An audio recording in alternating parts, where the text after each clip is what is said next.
أعوذ بالله من الشيطان الرجيم بسم الله الرحمن الرحيم لا حول ولا قوة إلا بالله العلي العظيم وصلى الله على محمد وآله الطيبين الطاهرين المعصومين المنتخبين المنتجبين المظلومين بسم الله الرحمن الرحيم اللهم كن لوليك الحجة ابن الحسن صلواتك عليه وعلى آبائه في هذه الساعة وفي كل ساعة وليا وحافظا وقائدا وناصرا ودليلا وعينا حتى تسكنه أرضك طوى وتمتعه فيها طويلا برحمتك يا أرحم الراحمين. صلوات بر محمد وآل محمد.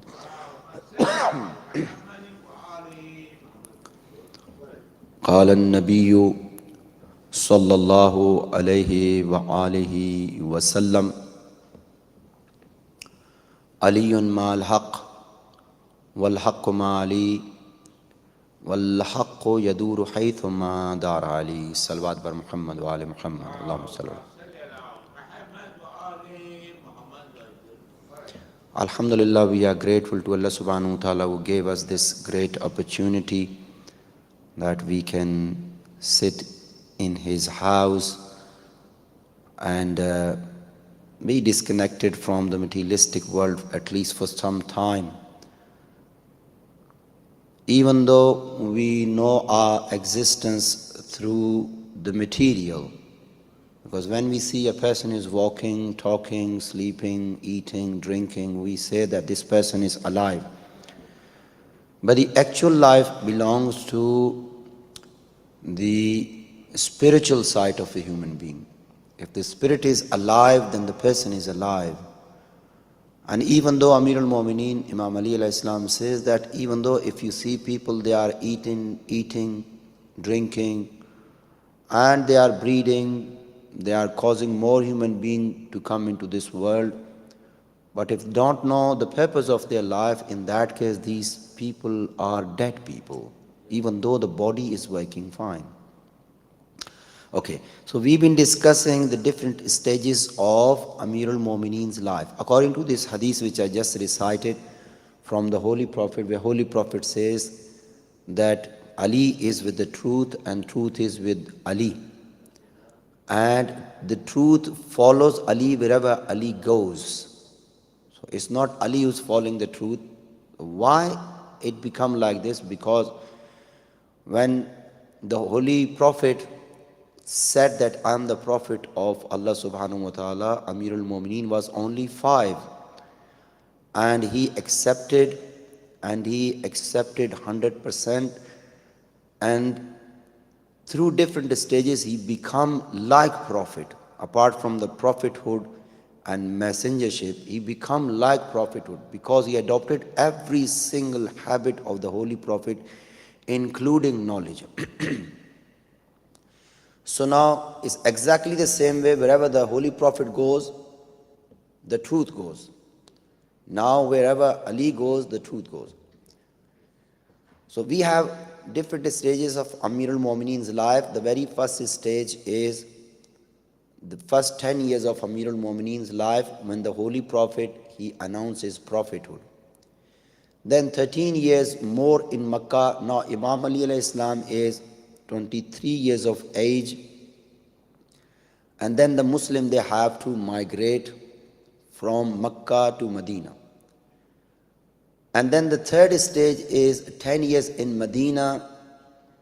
So Amir al-Mu'mineen is 33 and the Holy Prophet passes away in Medina. After that, the next stage is this age of 25 plus 23.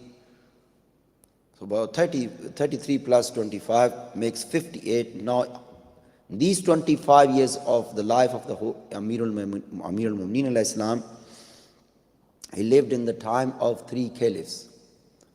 And those caliphs were Abu Bakr ibn Abi Quhafa, Umar ibn Khattab, and Usman ibn Affan.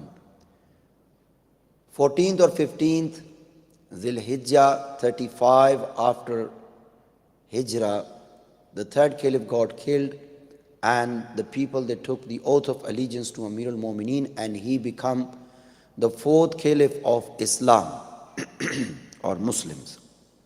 Well, according to us, the Shia, he is the first Imam.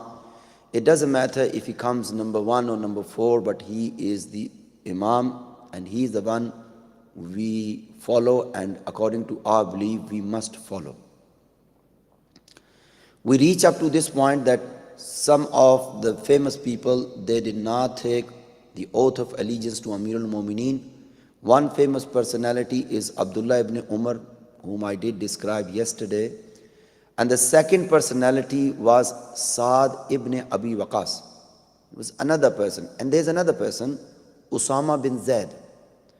Usama bin Zaid, he did not take the bay'ah of Amir al-Mu'mineen. So there were a few more people, but these main people in Medina.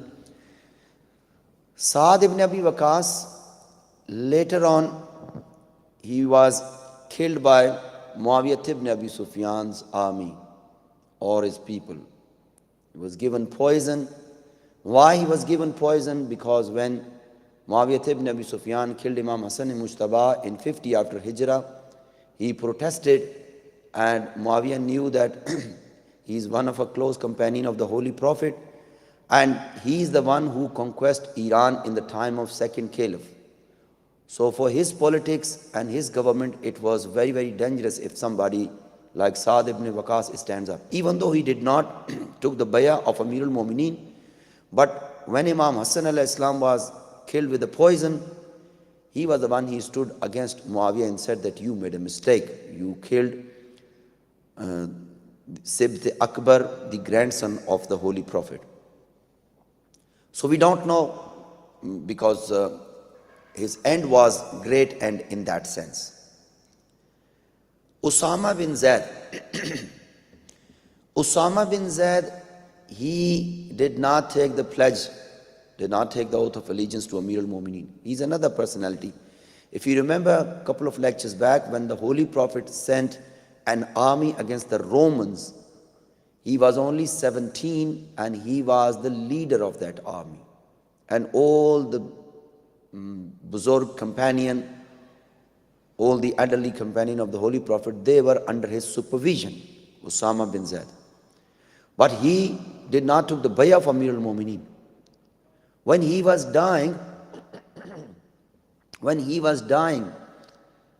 this is well after Imam Ali alayhi salam and Imam Hassan Mujtaba, he was crying bitterly. Someone said that, why are you crying so bitterly? He said, can someone call Imam Hussain alayhi salam to me? Because I'm not able, he was on his deathbed. So Imam Hussain alayhi salam came, and when he saw Imam Hussain alayhi salam, he cried more bitterly.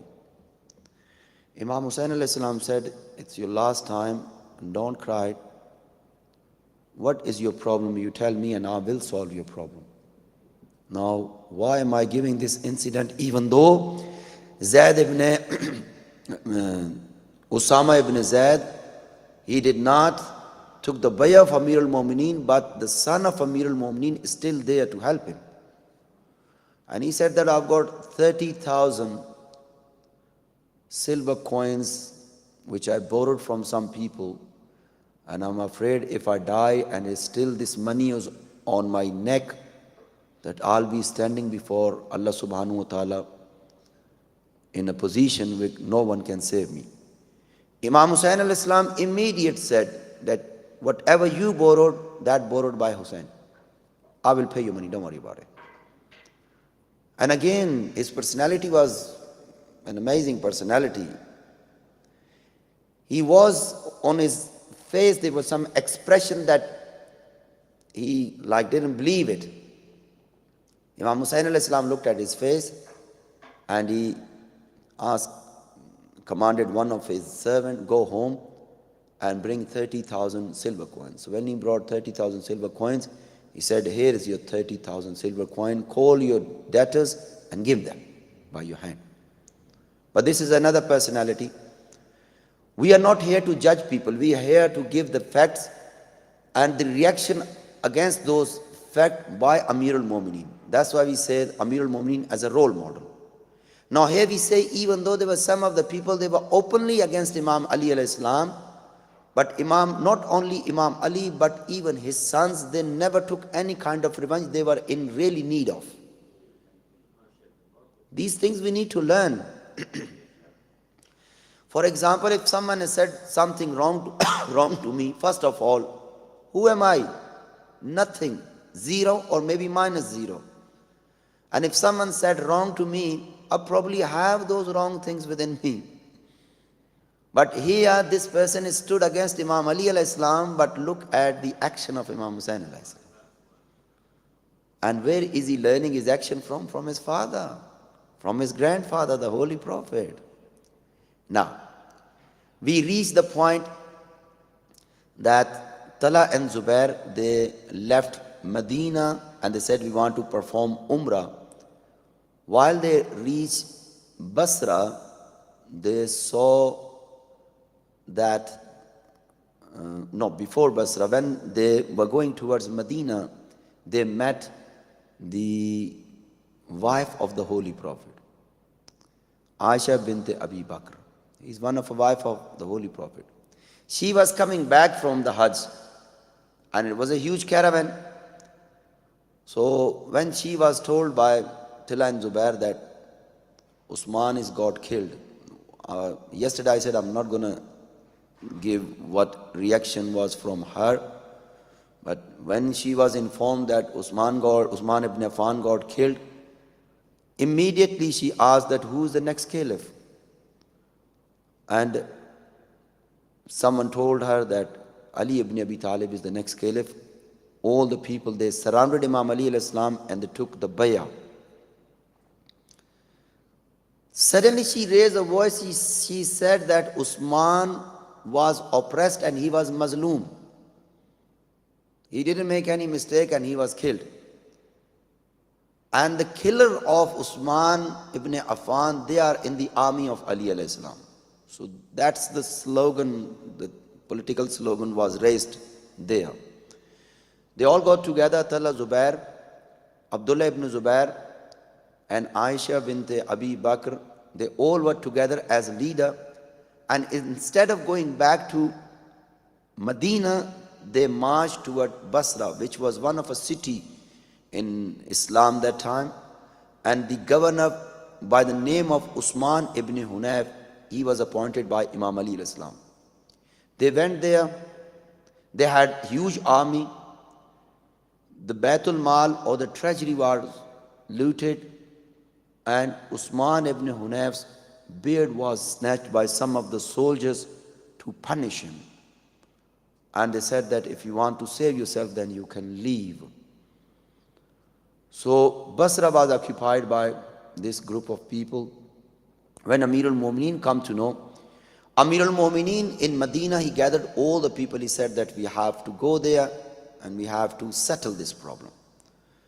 So they met them in Basra, and Amir al-Mu'mineen sent a messenger towards these four personalities, Talha, Zubair, Aisha bint Abi Bakr, and Abdullah ibn Zubair. And he said that, first of all, Talha and Zubair, you asked me that you are going to perform Umrah. What are you doing here? You shouldn't be here. And the other people that why you are here. Then all people said that Usman was killed by the rebellions while Usman was on the right path and the rebellion, they was on the wrong path. That's their opinion. I'm not going into according their opinion. Amir al-Mu'mineen said that first you come to me, we sit down and we will find out who are these killers. But to cut the long story short, Amir al-Mu'mineen tried very hard, but both the armies, they have a number of people and Amir al-Mu'mineen had a number of people. So there was a battle in between Amir al-Mu'mineen's army, who was the legitimate caliph, who came in power because of the people. Now this is Khilafah, the imama is a different thing. And on the other hand, the main leader was Aisha bint Abi Bakr, the daughter of the first caliph Abu Bakr ibn Abi Quhafa.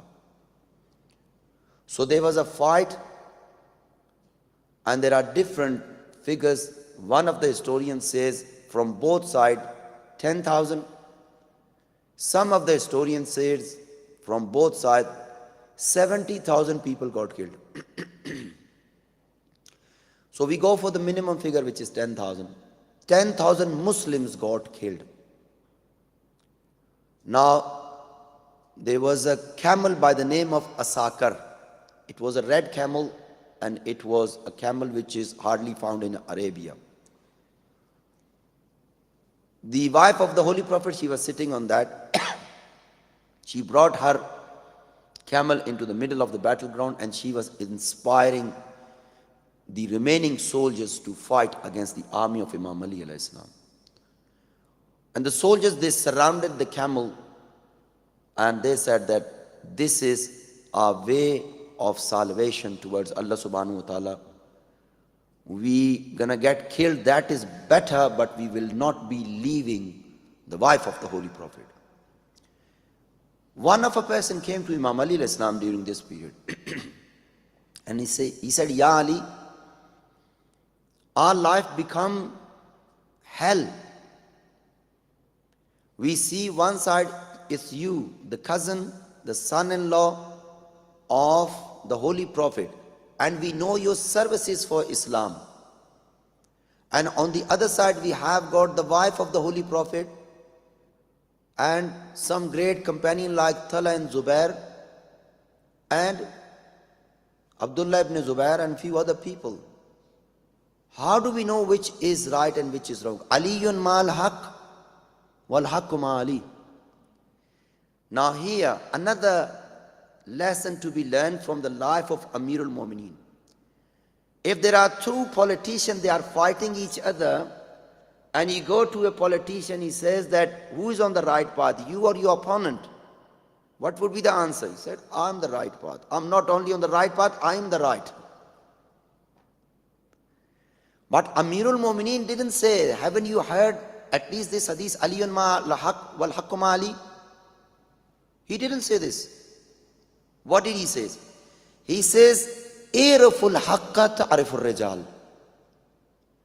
You need to know what is the truth, what is reality. Then make the criteria of the truth and reality. These are the words of Amirul Mu'mineen. You have to make the criteria of the truth and reality.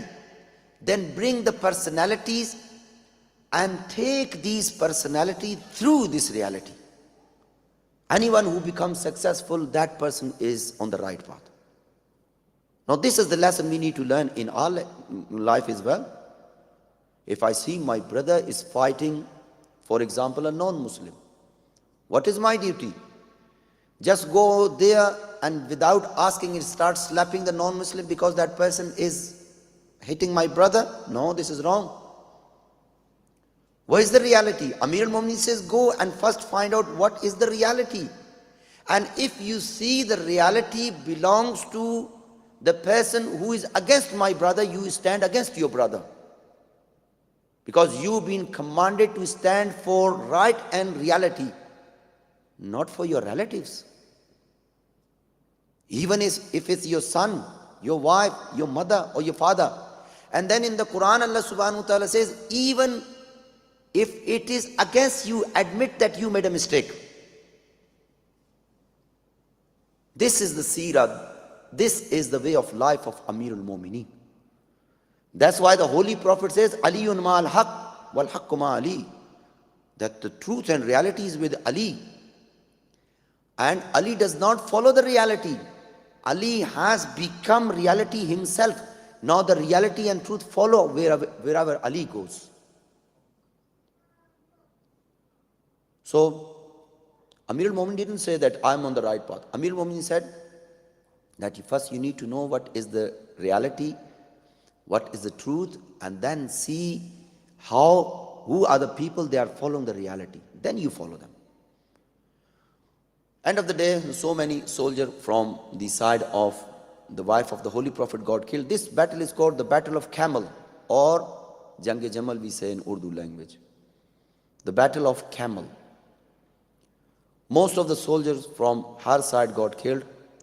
There were a little group of the soldiers, they were surrounding or doing circumambulation to this camel of the wife of the Holy Prophet, and they were not giving up.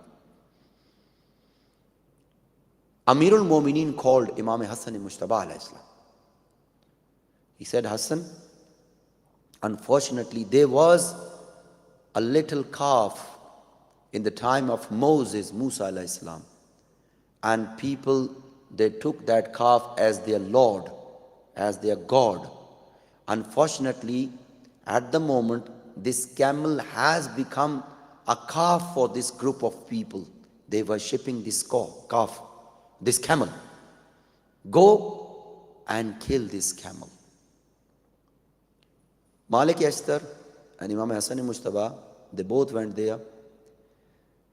They took away all the soldiers they were surrounding, and then they killed the camel. As soon it was fallen on the ground, Imam Hassan Mujtaba alayhi salam looked back to Imam Ali alayhi salam.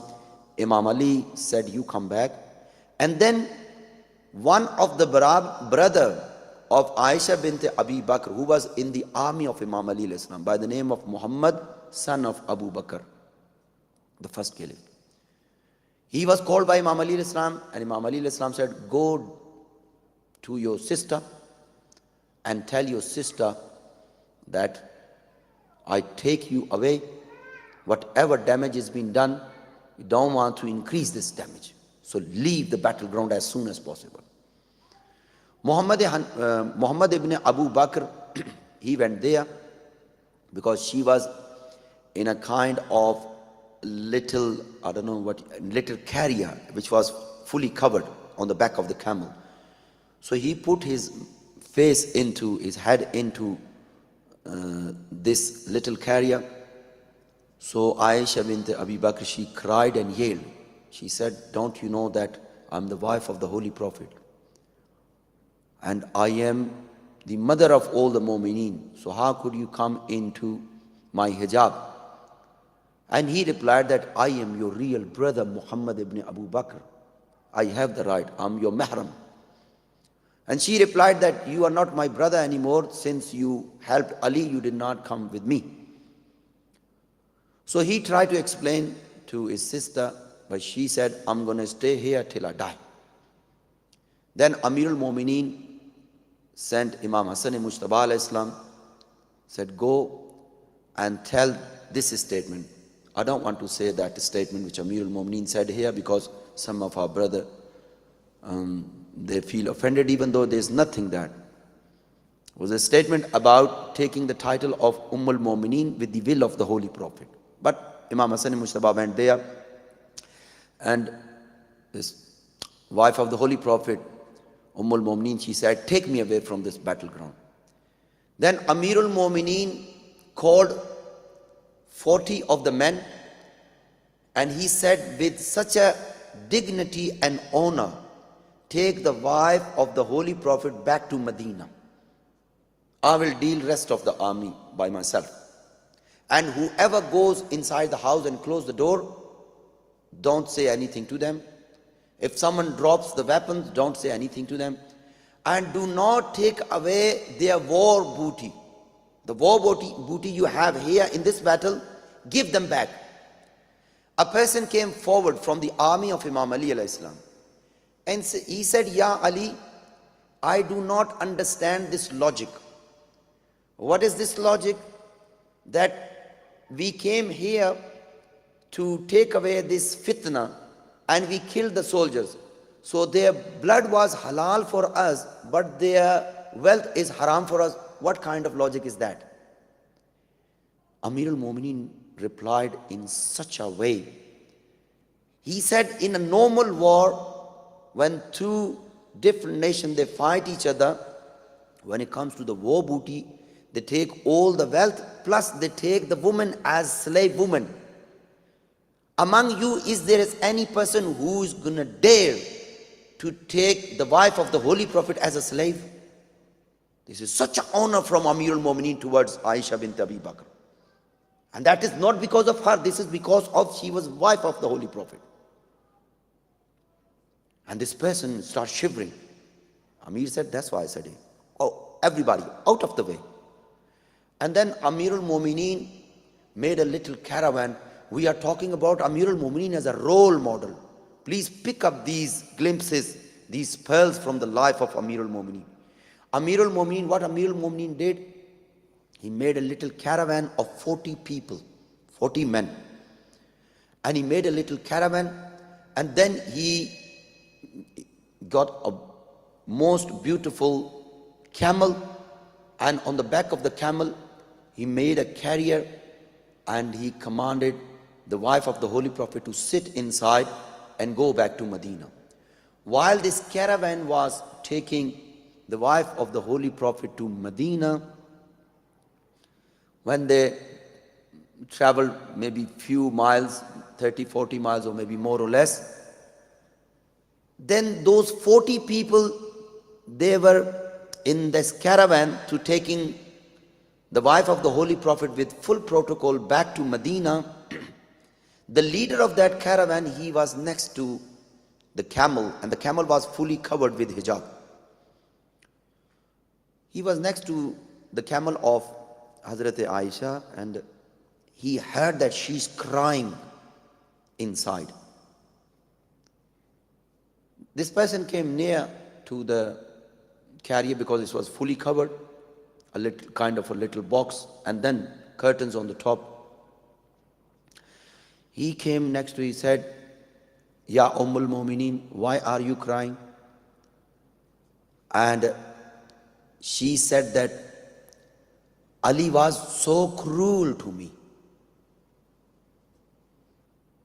And this person asked, why? She said, I am the haram of Rasulullah. I am the wife of Rasulullah. And Ali, even though he spared me, he left me, he sent me back, but in my caravan, there is not a single woman. He sent me with 40 mahrams. That was the time when this leader jumped into the box, sitting straight against Ummul Mu'mineen. Because Quran says it, we are no one to say anything until the decision of Allah comes. So this person came straight against, face to face to the wife of the Holy Prophet, and this person took out the amama and took out all the disguise. Inside there was a woman. He said, I'm the leader, I'm a woman. And these 39 men you see outside, they all are women, none of them is male. So she went into prostration and she cried and she said, Ya Ali, why did I do this? How generous you are. I place exactly the same question in Karbala on the 10th Muharram. Here we see, if Hussein al-Islam, na'uzubillah, according to you, made a mistake. You killed Hussein al-Islam, you killed all the companion, you killed all of his children, nephews, everyone.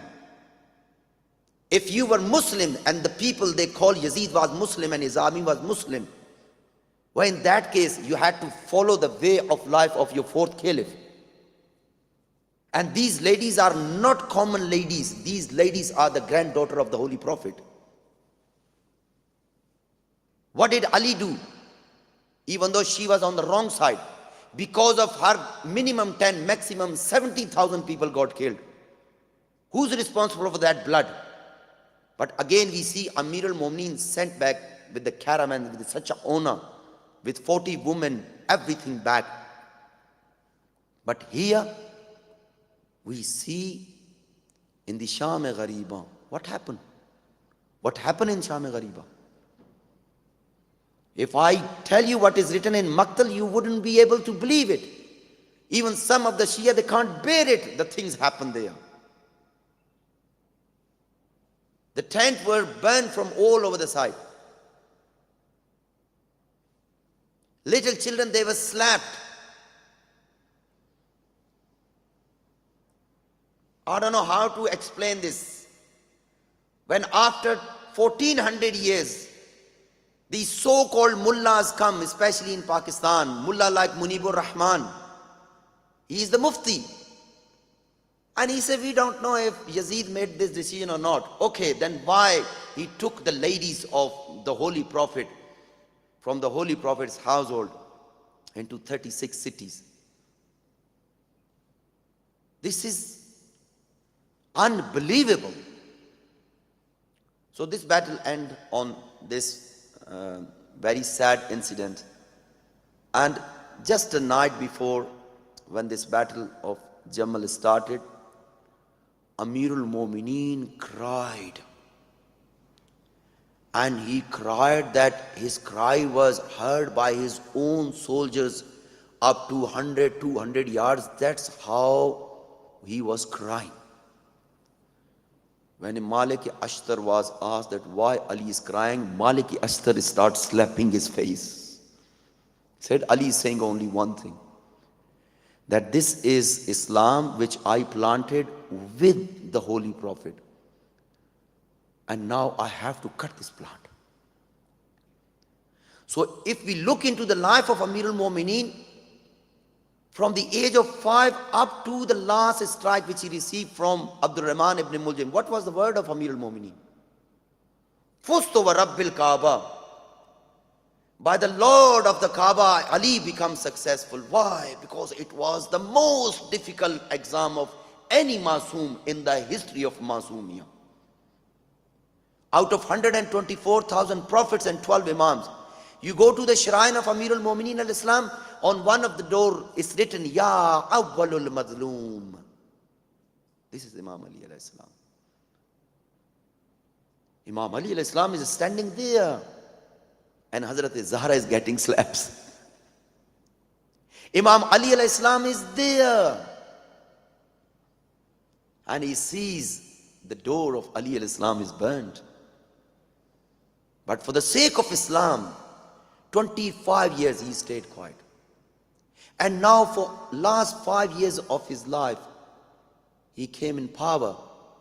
But within far less than 5 years' time, he had to fight 3 wars. One of the war, which is our next topic, the Battle of Siffin, that last 13 months straight into the battleground. 13 months. And at least 15, 25 days to travel towards the battleground. So about a year and a half was the battle itself, and then because of that, the another problem, which was tahkim, which inshallah come maybe tomorrow, that occurs, which lasts up to 2.5 years. So out of 5 years of Amirul Mu'mineen's life, there were 3 big battles. Now sometimes people ask, if there was such a alteration and change in the religion of Islam when Imam Ali al-Islam came in power, why didn't he change everything? You didn't give him any time.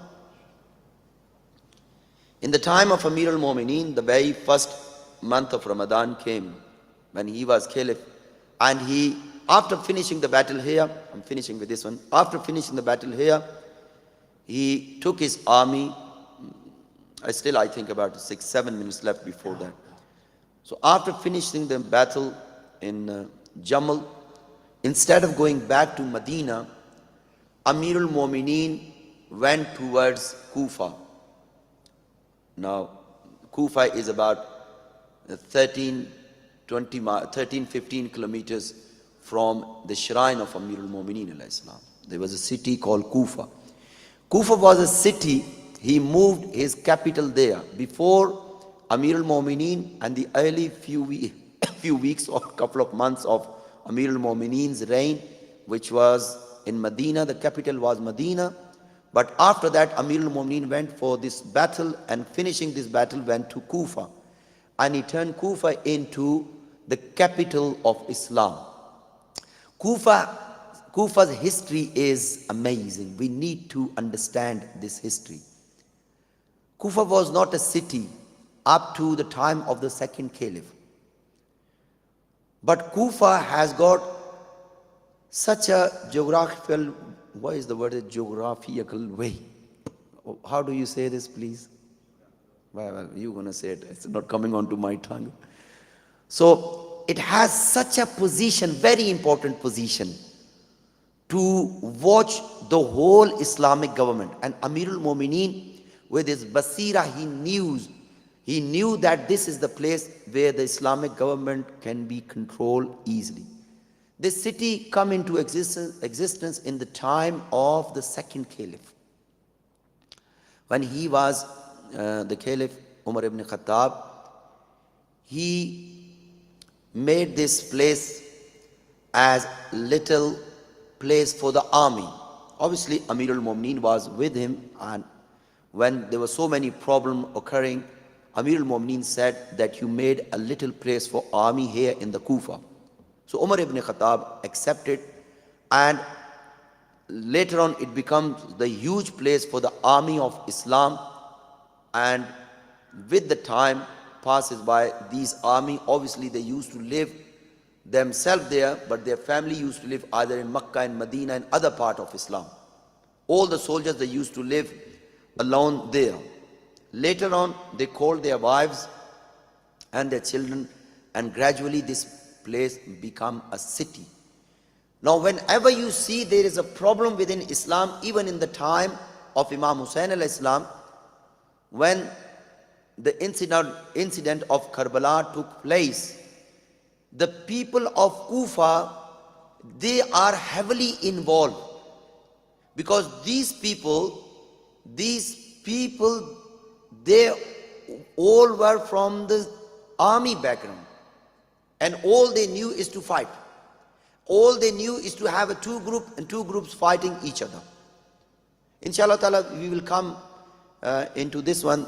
Amirul Mu'mineen came and he placed his capital city. He made the capital city in Kufa, and he made a little house. Alhamdulillah, most of us already visited Kufa, and you probably have seen the little house of Amirul Mu'mineen al-Islam on the side.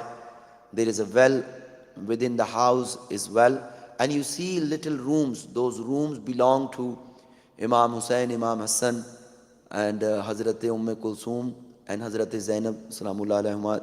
Those little hujras or little rooms, those little ghurfas belong to these great personalities. While Amirul Mu'mineen, he came back here, Zubair ibn Awam, he got killed. Talha ibn Ubaidullah, he was killed by Marwan, who was part of the army of the wife of the Holy Prophet. He was killed there as well. So when Imam Ali al-Islam, he made his capital here, then he started hearing these news that Muawiyah, he said that I'm not gonna come to you, and I will be staying in Syria of that time, which is Damascus, and those times it is called Sham. So he stayed there, but he started doing something. He had huge army, because I've got 3 minutes left. If I give you the background how Muawiyah become the ruler in Damascus, and when we say Damascus or Sham, the old Sham includes Lebanon, Syria, and all the surrounding part. Old Sham was not that small at the moment, you can see. After the first caliph become the caliph, Abu Sufyan came back. He was not in Medina, so he created so many problems for the newly founded government. So the government called him. He said that, why are you creating problem for us? Because he went to Imam Ali al-Islam and he said that you are the legitimate caliph of Islam. I can see that someone is from Banu Teem sitting there. If you stand up, I will help you, and I will bring the soldier for you to kill them or take them away, and you become the leader of Muslim community. Amirul Mu'mineen said, you stand up and get lost from here. Because Amirul Mu'mineen said, out of this room, out of this house of mine. When did you become Muslim? He said to this Abu Sufyan. So then later on, he was approached by the government and said, why did you go there? He said, you have got everything, I've got nothing. What do you want? I want Syria. So he had a son whose name was Yazid. Abu Sufyan had a son whose name was Yazid. He was placed in Damascus of that time in Syria. He lived only for 5-6 years and then he died with the plague. So 16th, and there was one of a policy of the second caliph that every 2 years he used to change the governor. But he never changed the governor in Syria. For 5 years, Yazid, son of Abu Sufyan, he was governor. When he died, then Muawiyah came, and Muawiyah from 14, 15 or 16 after Hijrah up to 60 after Hijrah, he was the utmost king of that place. Now the time is up. It's nearly 26 past. Inshallah ta'ala, we will start here and we will go into the battle of Siffin tomorrow. I again say this, the purpose of these little lectures is to get into the life and the way of life of Amirul Mu'mineen. Not going into the history, even though I'm taking support from the history to bring the incidents, but mainly to look at the behavior of Imam Ali alayhi salam. We learn two things, the behavior of Imam Hussain alayhi salam, which we learn today, against Usama bin Zaid, one. The behavior of Imam Ali alayhi salam against the wife of the Holy Prophet in the battleground, that he sent her back with such a protocol. But then we done the comparison, what happened on the 10th of Muharram. Please think about these things. I always try my best to call the intellect, rationality. Think about that. If it's right, accept it. If it's not right, leave it. Wa akhiru dawana.